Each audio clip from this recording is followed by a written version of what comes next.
How can you confidently take action in the midst of hardship or challenges that you're facing? Well, today we unpack that with Joe Rinaldi. He's the founder and CEO of Project Endure, which is a company whose sole focus is to help people find strength within their struggle. You're listening to Take a Step, the podcast that helps driven young professionals turn their inspiration into application. My name's Josh Johnston. Let's take a step.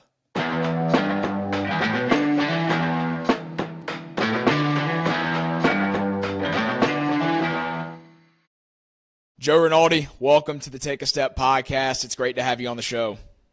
Josh, thank you so much for having me. I'm really excited for our conversation today.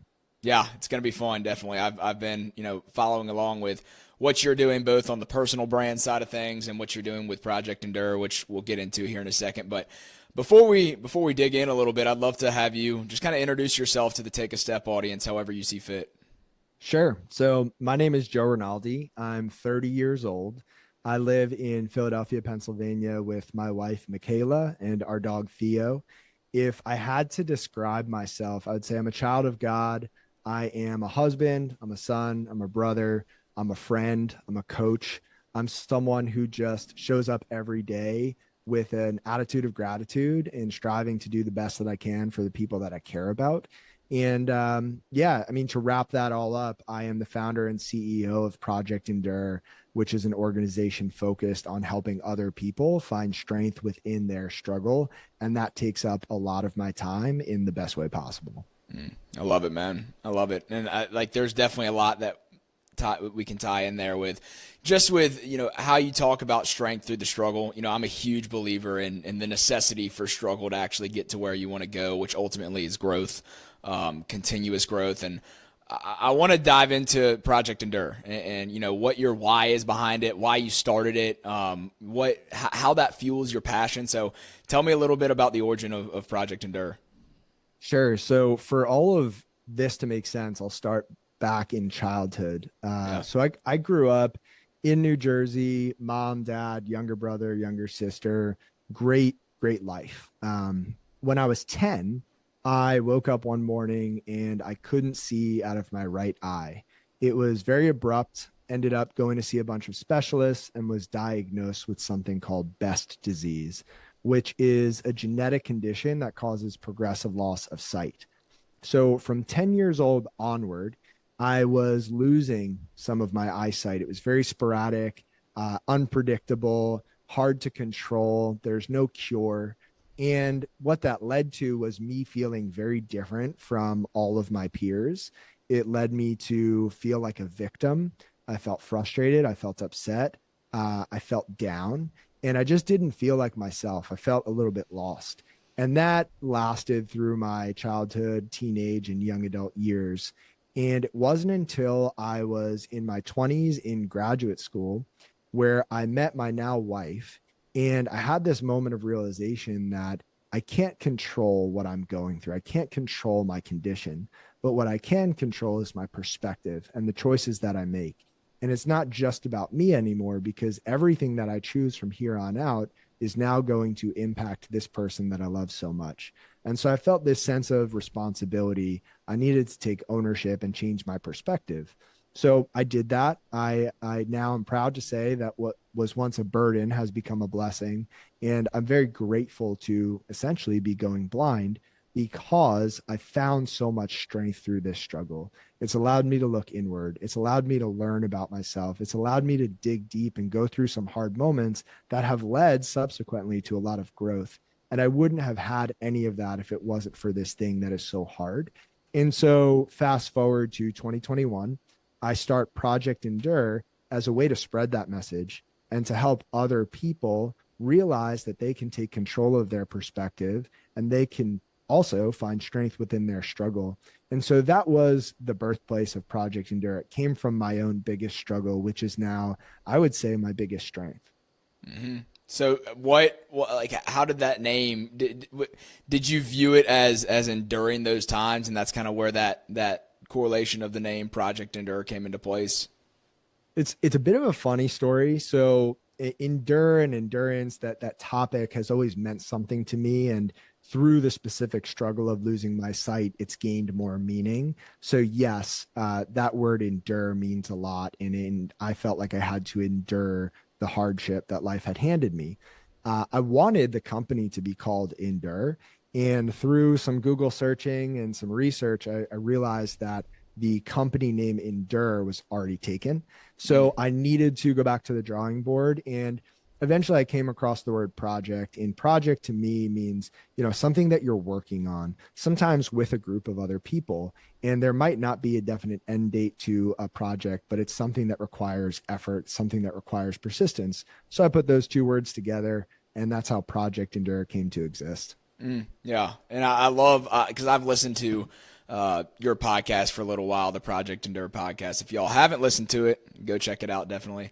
But I love that you always ask everyone their interpretation of endurance, right? I think that's very, vital for us to understand, so that, once those hard times choose us, or we choose those hard times, we have that perspective on what endurance really means to us and what's our why behind the endurance. Because for me, I always answer it in my head every time I hear it, and it's like I see it as, the willingness to withstand hard times. And the unique part about it, which you talked about in your kind of battle with Best disease, is, certain hard times choose us. God puts hard times in our way, but we also have the option to choose hard times as well. And I think, my view of endurance is no matter, whether the hard times choose us or we choose the hard times, we have the option to shift our perspective, like you're talking about, and how we respond to those hard times and withstand the challenge that comes with time, I think, is what's most important. That's kind of how I view endurance. I agree. And, through asking over 175 people that question, what does the word endure mean to you? I've heard so many different responses to that. And I've been amazed sometimes at how people view that concept of enduring. But the one thing that I keep coming back to, and that seems to pop up in everyone's answer in some way, shape, or form, is that endurance requires a sense of resilience. And resilience is a really interesting word to me, because I always used to think being resilient meant never breaking or never falling or never failing. And actually, resilience to me now is the opposite. It means sometimes you fall. It means sometimes you break. It means sometimes you shatter into pieces. And resilience is choosing to pick up those pieces, build again, and continue to move forward. And that element of endurance is so attractive to me for whatever reason, even though it can be very painful at times. Yeah. And like I heard this on Courage a couple months ago. Courage isn't the absence of fear. It's choosing to move forward in spite of fear. Very similar to endurance. It's not never falling or never, getting knocked down by the hard times, but how you respond. So yeah, I love that perspective. And it gives you the perspective that no matter what comes your way, it's all right. The hard times are going to come. How are we going to respond? Like, the response is what's most important. Is what's most important, not necessarily, what's actually going on in the current moment. So I love that. And one other thing that sticks out to me, in when you talk about, the challenge that was thrown your way with losing your sight. Have you ever heard? I know you're a believer in John chapter 9 verses 1-3. I can't recall the specific verses, but if you read them, I'll tell you. Yeah, I heard this, and I've read through the Gospels for a while, and there's one time it stuck out to me, and it reminds me so much of your story. It's talking about Jesus. It says, as he went along, he saw a man blind from birth. His disciples asked him, Rabbi, who sinned, this man or his parents, that he was born blind? And he said, neither this man or his parents sinned, but this happened so that the works of God might be displayed in him.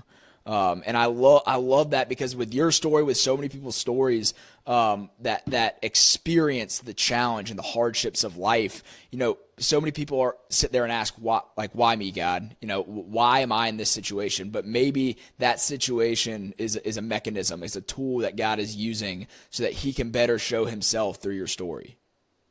That is so beautiful and so spot on. And I just can't explain or express enough how true all of that is in my own life. And it's one of the reasons why I am the way I am, is because I hold that belief.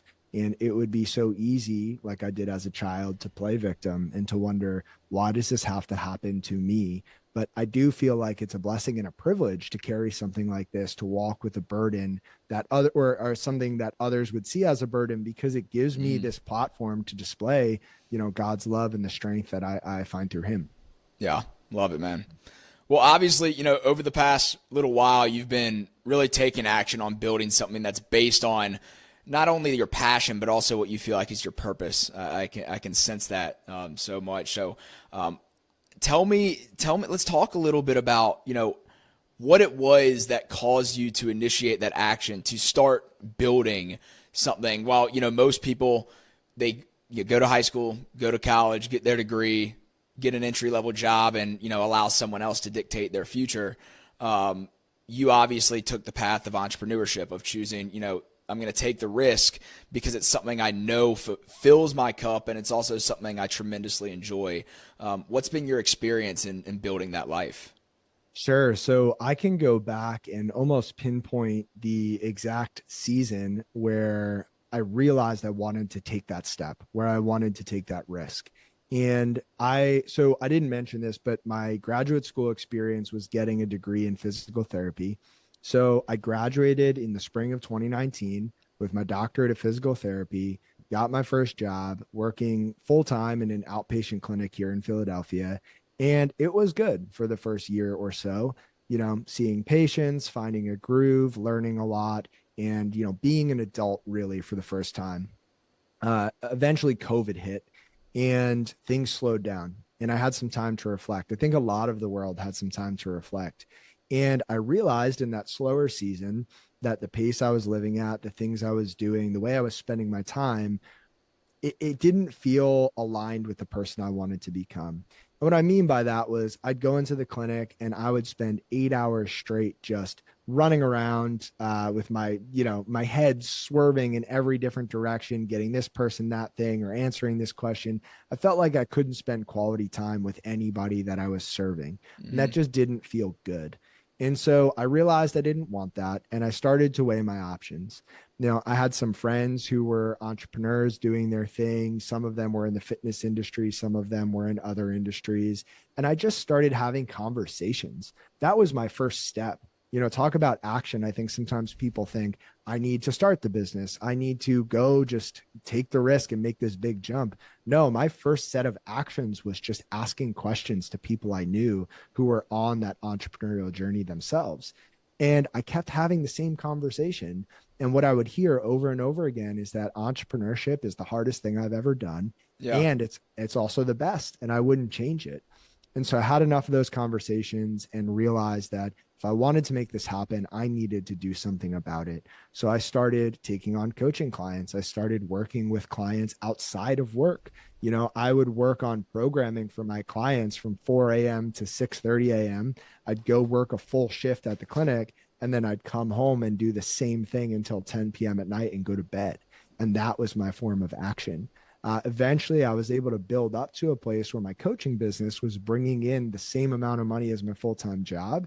And that was the moment where I realized this is possible. I could do this, and I'm going to take that next step and leave the what seemed like a safety blanket at the time of the full-time job and bet on myself. How old were you when you made that leap? Let me do some quick math. I was 27 years old. Okay. What was I'm assuming there was some fear that played into that decision as well. Yeah. So big time. I think a lot of entrepreneurs or anybody who's even considered leaving a full-time job to do something else, the thought is finance, right? And for me, finance was a big fear. And I sat down and I did this thing called a fear setting exercise, which is something that Tim Ferriss talks about. And I would suggest anybody listening to this who is afraid of something looks into this exercise. It's called fear setting. And to make a long story short, the exercise is all about dissecting your fears. And so when I sat down and did this exercise, I realized that I was actually afraid that at some point my wife and I would end up homeless on the street. And I realized, okay, wait a sec. She's got a full-time job And if I want to go back to the world of physical therapy, I could get another job. And we have savings and we have family and we have friends. And I had all these layers to stop me from getting to that rock bottom that somewhere in my subconscious I was afraid of. And so dissecting things and really looking at the fears, in the face helped me then take the action I needed to get to where I am today. Yeah. And I've heard so many people talk about playing out the worst case scenario. Like, all right, let's just say everything falls apart. What happens then? Okay, what would you do at that point? The world doesn't end if the worst case scenario happens, right? Like there's so many options that you can, there are so many routes you can take and paths you can take before that rock bottom would actually hit, to where the reality of that actually happening is almost zero. Right. So I love that you like that assessment, playing that or putting that into your head of like, what's the actuality of my wife and I ending up homeless on the street? Not very likely. So yeah, I think it's really cool just to, put that into existence so that you can start to at least take those small steps. And for you, it was taking on coaching clients for the first time. Was that kind of your first revenue generator? Yeah, so it was taking on coaching clients for the first time, and in time that transitioned to also taking on some in-person clients here in Philadelphia. And so I was doing a mix of those things for a while before I realized that I had the ability to make the amount of money I wanted / needed to make to leave my job. And just real quick to circle back, I want to throw this in there because this saying has been very impactful in my life. But fear is a mile wide and an inch deep, and so it looks like this ocean. But when you decide to step out into it and you take action, you take that risk, you realize that you can stand more often than not. And then as you continue to walk, you realize that maybe there wasn't really anything to be afraid of in the first place.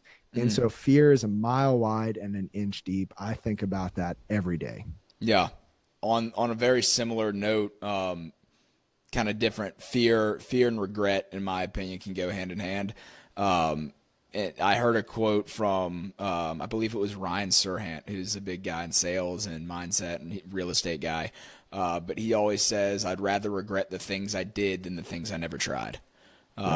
Very similar note. Like I would much rather look back on the end of my life and be like, I should have done that different, rather than I wish I would have tried that. So yeah, I love that idea that, fear can, it can last, or it can spread out so far. But once you really dip your toe in, you realize, oh, it's really not that deep. It's not that bad. I love that. So with you, what kind of coaching did you start out doing? Was it mindset coaching? Was it athletic performance? What was it? Yeah. So when I started, it was a lot of fitness coaching. And the interesting part about that, going back to the idea of taking action, is I put it out there for the world, through social media, and social media, in specific Instagram, has been a big part of how I've grown my business. And so I threw it out there. I put a story up. I said, I'm taking on new clients. I got nothing.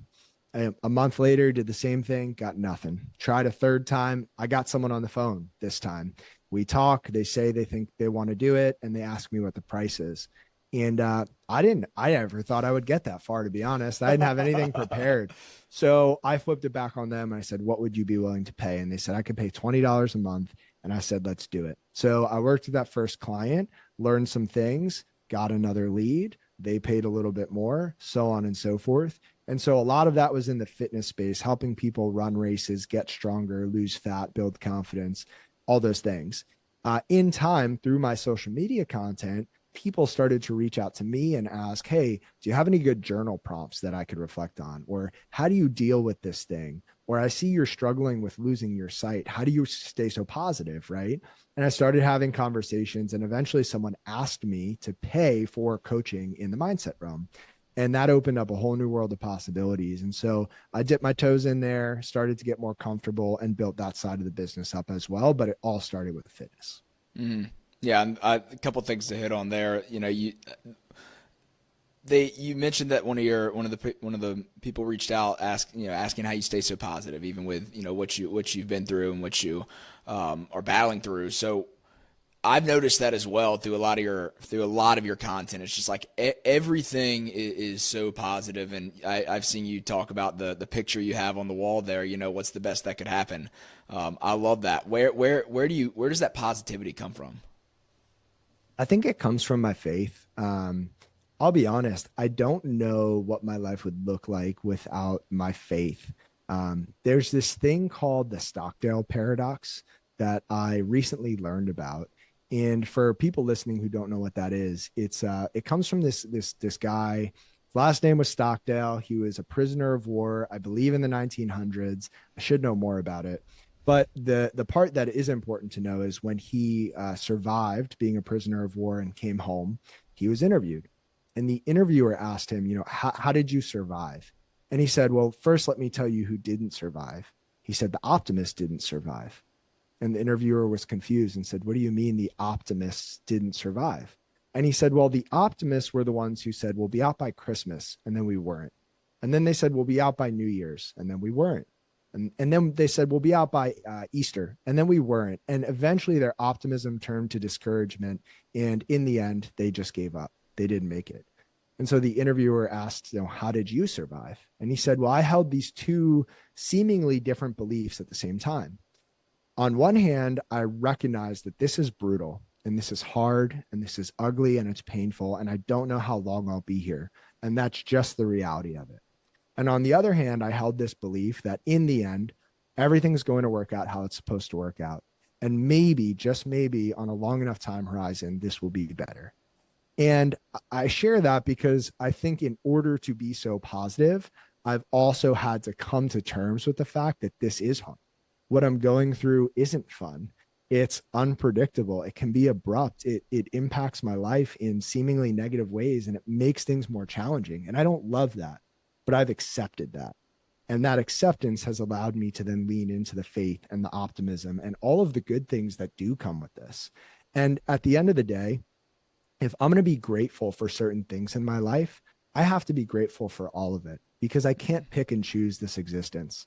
And so I wake up every day so grateful for the things I get to do because I get to do them. And I know that might sound cliche to somebody listening because it's just said so much, but it's said so much, how important gratitude is because it is so important. Yeah. And hearing you share that about your life, it makes sense why so many people started coming to you looking for help with their mindset, right? How can I make that shift? Not only to be able to withstand the hard times and have endurance, but view life from this perspective of positivity and gratefulness. What do you see through coaching people and their mindsets? Like, what do you see are some of the more common areas that people fall short in when it comes to having, whether if it's limiting self-beliefs, having a fixed mindset, what are some of those things you see as common, not, I don't want to say flaws, but, where people can fall short in having a weak mindset? Yeah, it's a great question. There are so many. I think if I had to narrow it down to one thing that seems very common across the board, it's that they haven't honed the skill of being able to zoom in and zoom out. And what I mean by that is, all right, let's say there's a busy day or a busy season or a hard day or a hard season. Being able to zoom out and see that this doesn't last forever, right? What you're feeling right now doesn't last forever.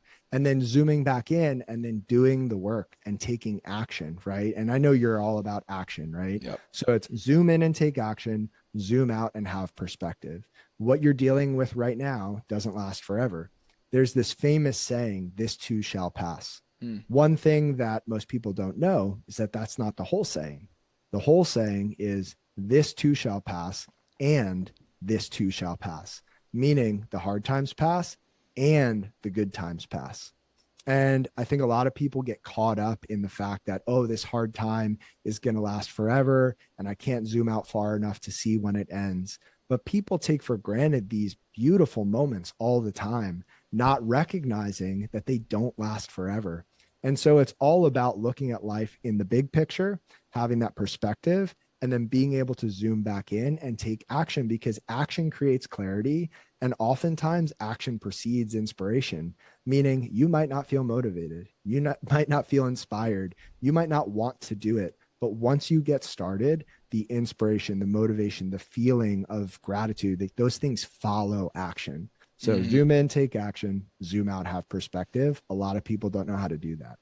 Yeah, I completely agree with that. And I love that you say, taking action creates clarity. I think that's such a unique way to look at it, because so many people will sit there and try to craft the best plan, and they'll get caught up in, what happens if this doesn't work, have that fear-based thinking, the paralysis by analysis. I read something, Jesse Itzler. Mm-hmm. I read something that he posted on LinkedIn yesterday. It made me think of that. He said, wherever you are in your journey, remember you're one idea, one sale, one introduction, one referral away from changing the whole trajectory of your life.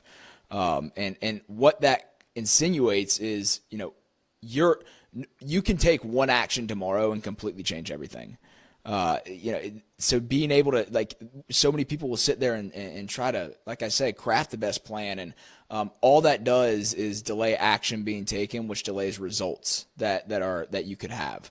So when it comes to taking action, what do you think? What do you think is that initial shift in someone's mindset to say? Because obviously, what preludes the action being taken is the mindset that someone needs to have, right? Because in order for me to take that action, I need to first think a certain way or flip the way I view the fear I have around whatever that action is. So what's that initial shift that you help people kind of discover for themselves? Yeah, so I would say most people believe that they need to think their way into a new way of acting, when the truth is the better option, more often than not, is to act your way into a new way of thinking, right? It's doing the things that you want your future self to be doing. It's doing the things that the person you admire would be doing. It's doing the things that deep down are going to bring you closer to the place you want to be. Again, even when you don't feel like it, even when you don't want to. I think for a lot of people, action can be elusive because there's this desire for immediate results, instant gratification. We live in this world where everything is at our fingertips. If you want to watch videos for hours on end to distract you from how hard and uncomfortable life is, you could do that. You could pull out your phone and you can drown yourself in that for hours, just like that, snap of the fingers. If you want to look up a fact or learn something new, or you have a question, you could ask ChatGPT and get more information than you even knew was out there in seconds. And so there's this conditioning to instant gratification. The hard part about action is that you have to be willing to take action, even if you don't see immediate results, or even if you don't see results for a long period of time, because there's trust or faith that in time, the hard work will work. And that faith is something that is hard to teach. You have to experience it, right? It's one thing to talk about it. It's another thing to feel it. And so a lot of what I do is help people understand, okay, this is the person you're saying you want to become. If you want to become this kind of person, let's backtrack and figure out the actions that person takes. Okay, that person gets up a little bit earlier. That person works out on a more consistent basis. That person is more kind and patient with the people in their life, so on and so forth. And then how can I, as a coach, provide encouragement, structure? Accountability is a huge one, so that people stay on that course even when they don't feel like it, even when they fall short. Because with enough time, a river cuts through rock, right? And not because of its power, but because of its persistence. Yep. Right? And so, I tell people, I use this example to help explain all of this, right? If I went into my backyard and I planted a tomato plant today, it would be ridiculous for me to go out tomorrow and be upset and frustrated and give up because there's not a full-grown tomato plant the next day. We know that seeds take time. They need good soil. They need water. They need sun. We need to be patient. But for some reason, as humans, we think, oh, once I have this thought in my head once, I should just change and be a completely different person tomorrow. And if I don't wake up when my alarm goes off, or I fall short once or twice, then it must mean that it's not going to work. No, we need that same level of patience and persistence. And as a coach, it's really helping guide and hold people to that for long enough until they start to see the fruits of their labor. Because once that starts and the momentum builds, it's a lot easier to stick with it. Yeah, that reminds me of the idea of, falling in love with the process rather than the destination. Do you love the work that you're doing, or do you just love the result that you hope it yields? And I think that's where the longevity and the sustainability is so much easier. Are you doing something because you love it? And I had a post the other day. It was this morning actually, where the hosting service that I post my podcast through kind of gave me the 2024 year wrapped up and some of the stats behind it. And to be honest, like, you compare those to some of the bigger podcasts out there, and it's like, is it that impressive? No, it's not. But I made a post, and the caption that I had on it was, we often see people post and talk about the results when it makes people, go, oh, wow, or it's something glamorous. But very rarely do you see people post about the results that are just the steady, slow growth that is not the instant gratification. And I think what that shows is that you're doing it because you love doing it. No matter what happens, no matter what reward comes on the back end, it's because you love doing it. And that is like at its core my mission behind Take a Step. I don't want people to take action on something just because they hope one day that they can have, $1 million in their savings and have 3 beach houses and have the cars and the family on this big, piece of land. No, I don't like, if that happens, great. But the point of Take a Step is to have people be in constant daily pursuit of what they feel like their God-given purpose is and what fills their cup. Because that, in my opinion, that's my definition of success. It's not a destination, it's an action. Are we doing the things every single day that are in line with our passions and our purpose? Yeah, there's a great phrase, be, do, have. Right? And a lot of people want to have the thing before they do the work or they become the person that does the work. And you really have to do it in that order for it to stick and for it to be meaningful. You have to be, and then do, and then you have. Yeah. And in relation to that gets into the topic of identity. What is your identity? And that's why I love, dude, the reason I ask people to introduce themselves at the beginning of every podcast is because I heard it from you. I heard it. It's very unique when you hear someone introduce themselves with a blank slate and hearing, what their values are, how they view themselves, because that in turn, like, you can get such a good look into how they identify, in hearing what their values and what's important to them. So I love that, because once we have clarity behind what our identity is, then we can look at the kind of person we want to become. Who do we identify as right now, and what's the kind of person we want to be, and doing the intentional work to figure that out, so that once we have that clarity, then we can start to say, all right, how can I do the things to become that person? Because once I become that person and who can do the things, then I can have the result. But so many people, like you said, get it backwards. They want to have the thing so that they want to have the things so that they can do the things and then become the person that can do all of that. So yeah, I love that saying. I heard that. I think I heard it from Myron Golden. I think it's Golden. I think that's his last name. But yeah, it's such a great concept of thinking, like, who am I becoming so that the person I become can do the thing that can have that result. Yeah. And I'll also throw this out there, it's very unconventional to introduce yourself with adjectives. But if I, at this point in the conversation, if you said introduce yourself, I would go with some adjectives now that people listening have an idea of what I do and who I am. And even in the beginning, I always try to go with like the big overarching things that will never change, rather than I'm a physical therapist or I'm a XYZ, right? Like, it's about relationships. It's about people and the characteristics, right? I think it's so much more powerful when it comes to identity to say that I'm a hard worker, I'm relentless, I'm caring, I'm compassionate, XYZ, because those things can't be taken away. You can channel those things into anything that you do. Mm-hmm. And one of the other challenges I see a lot of people struggle with is they lose a job, or they switch careers, or they're no longer an athlete.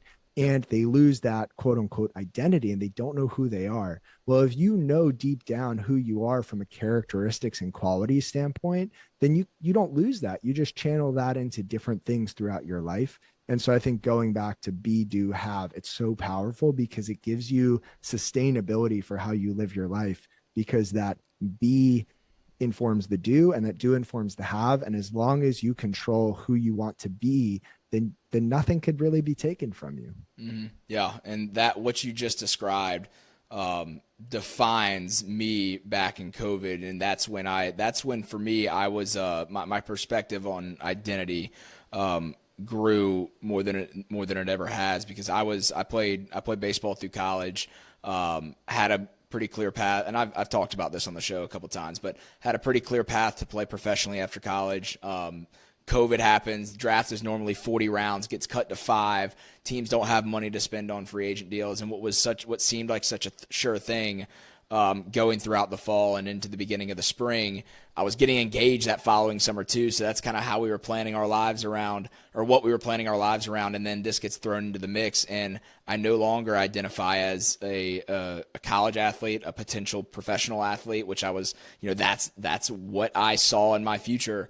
And now all of that was taken away. Now I get thrown into the real world, figuring out things from scratch, and talk about an identity shift if you don't have a foundation in who you are at that time. And for me, like, I was a professing believer, and I always clung to, I would always say, yeah, identity's found in Christ. My identity's found in Christ. But when you get tested, that's when it gets exposed, and it really takes a lot of intentional work, and that I hadn't done up until that point. If you're cool with it, I'll throw one Bible verse into the mix from my side. Yeah. 2 Corinthians chapter 4, verses 7-9 says, "But we have this treasure in jars of clay to show that this all surpassing power is from God and not from us. We are hard pressed on every side, but not crushed, perplexed, but not in despair, persecuted, but not abandoned, struck down, but not destroyed." And right, all those things can happen. You can be pressed and struck down and persecuted, et cetera, et cetera. But if you have that identity in Christ, or you have that foundation, right, it doesn't matter, because we're okay. Mm-hmm. Yeah. I coined my own definition for identity when I started Take a Step, because it was so big for me when I was first starting it. The source at which I find my energy that drives every action that I take. The source at which I find my energy, what fuels me throughout my day, and how does that drive each action that I take? So if you can figure out, why are you doing what you're doing, and trace that back to one source at its core, that's how I would define identity. That's beautiful. I love that. I appreciate that. So just kind of moving forward, what's next for Project Endure? I've seen it evolve over the years, like you said, starting out in coaching, what you've done as far as building the brand, both personal brand and the Project Endure brand, having events, having team Project Endure, everything you do. I see what you do with the run streak, almost at 1,000 days. And I know that's on the personal side of things, but what's next as you continue to grow this thing? It's a great question. And I'll say short answer, I don't know. Love it. Medium answer is, we have done a great job over the past 3.5 years, staying true to who we are and impacting people one at a time, while also creating this web of connections, this community of people who want to do hard things, who want to be supported and also support others. And so I would love to just do more of that. And I think the longer answer is, eventually, someday, I would like to remove myself more and more from some of the day-to-day operations of the business, because this is not a Project Endure thing, although it does impact Project Endure. I want to be a dad, and that to me is way more important than anything on the business side.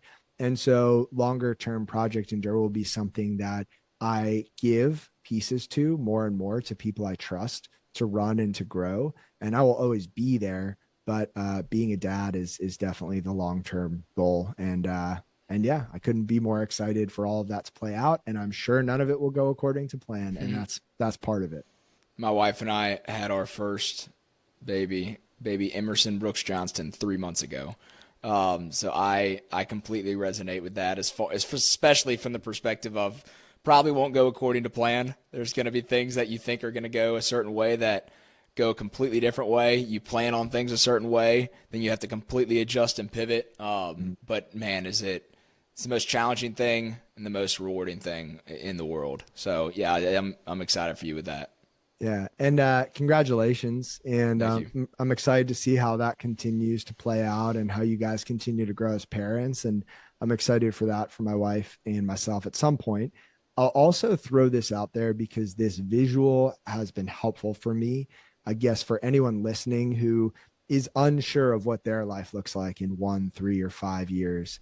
I was watching this documentary right earlier this year, and it was on the police dogs that are trained to sniff out, drugs and people and find things. And at one point in this film, there's an aerial view of this dog searching for drugs that are hidden in the woods.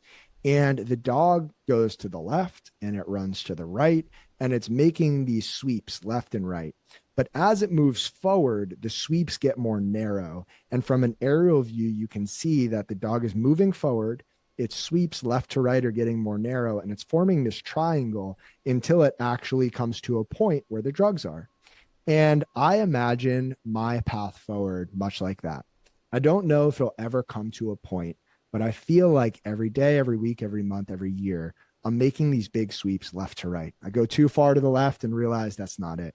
I go too far to the right and realize I need to go back to the left. But I continue to get more and more narrow as I focus in on the person I want to become, the things I want to do.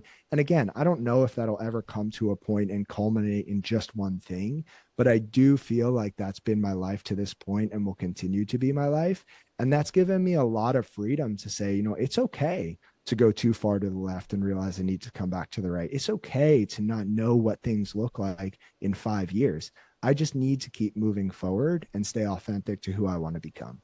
That's beautifully said, because, in taking that action, you're continuing to slowly move towards that point, right? But if no action is taken, if you're sitting there wondering, what would happen if I did that?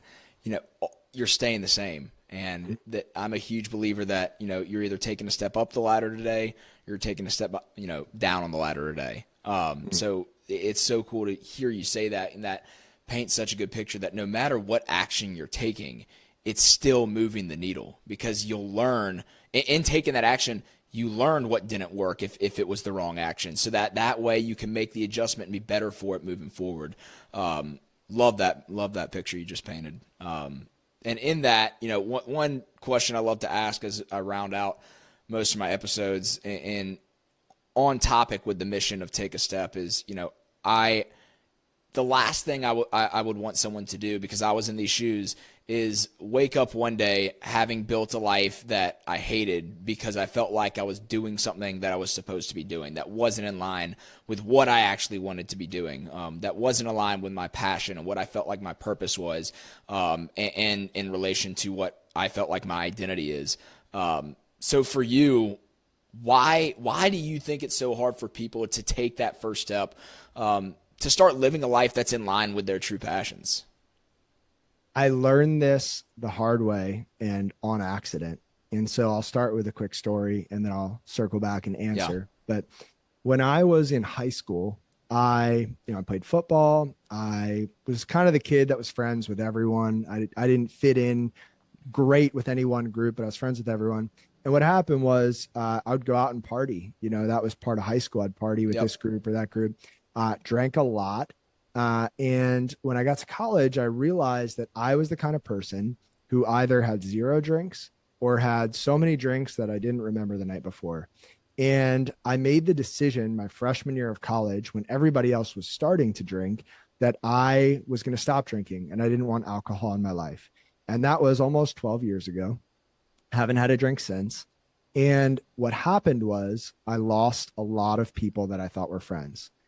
I went from going out every Friday, Saturday night to being in the library at 11 on a Friday and being in the gym at midnight on a Saturday, because nobody else was doing those things. Everybody else was partying and drinking. And so that season of life was really lonely for me. You know, I was the kid with his hood up, kind of minding his own business because I just felt like I didn't fit in. And that was really hard. I didn't realize that's what would happen, but that's what happened. And I moved forward from there over the course of the past 12 and a half years, feeling lonely, feeling lonely, feeling lonely. And then one day coming across someone else who also didn't drink, or, you know, who also liked to work out, and they became a friend. And then I kept going and going. And then another one came into my life over and over and over again. And what I realized was what's so hard about taking that first step is that we're afraid of being alone. We're afraid of being misunderstood. We're afraid of what other people might think of us. And I experienced all of those things, not knowing that that's what would happen. In time, sitting here now, that's one of the best things that's ever happened to me. It's one of the best decisions I've ever made, because kind of starting clean with nobody in my circle allowed me to build from the ground up with people who wanted to be part of my circle, who wanted the same things. And there's this amazing quote from Friedrich Nietzsche, who said, "Those who dance are considered insane by those who can't hear the music." And in that season of my life, I was dancing to this music that nobody else around me was listening to, and I felt crazy. But in time, I found more and more people. I would consider you in that circle, Josh, of people who are dancing to that same music. They want to grow. They want to improve. They want to connect. They want to learn, right? And so I guess the reason it's hard for people to take action is they feel like they'll be misunderstood or judged. I think at the end of the day, you need to be willing to be misunderstood, and you need to understand that what other people think of you is none of your business. And in time, you will find those other people who want the same things you want. And that circle will be so much better for you, and it will lead to so much more meaning and fulfillment.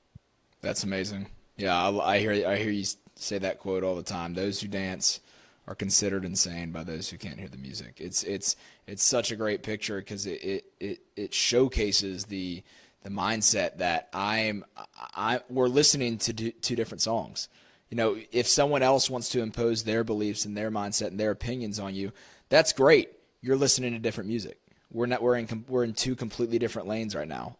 And I think once someone can have the self-belief to say, hey, I'm confident in what I'm doing because it is in line with my passions, not their passions. If they want me to live their life, good for them.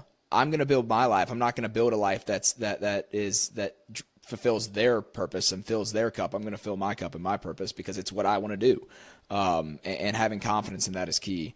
I love that. But one story that I often go back to, another one I heard, I don't know if it was from you or someone that was a guest on your podcast, the businessman and the fisherman.